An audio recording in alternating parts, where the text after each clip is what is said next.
పిడుగురాల పట్టణంలో గణనాథుని పూజా కార్యక్రమంలో పాల్గొన్న ఎమ్మెల్యే ఎరపతినేని శ్రీనివాసరావు. ఇక పూర్తి సమాచారం మేరకు పల్నాడు జిల్లా గురిజాల నియోజకవర్గం పిడుగురాల పట్టణంలోని పలు ప్రాంతాలలో ఏర్పాటు చేసిన గణనాథుని పూజా కార్యక్రమంలో బుధవారం రాత్రి 7 గంటల సమయంలో ఎమ్మెల్యే ఎరపతినేని శ్రీనివాసరావు పాల్గొన్నారు.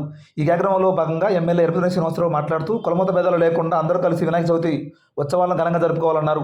ఈ ఉత్సవాలను ఎన్నో సంవత్సరాలుగా నిర్వహించడం గొప్ప విశేషం అంటూ ఆయన పేర్కొన్నారు. విఘ్నేశ్వరుని దయతో గురిజాల నియోజకవర్గంలో అందరికీ వ్యాపారాలు, రైతులకు పంటలు బాగా పండాలని తెలిపారు. ఈ కార్యక్రమంలో Telugu Desam party, Janasena party, BJP party నాయకులు తదితరులు పాల్గొనడం జరిగింది.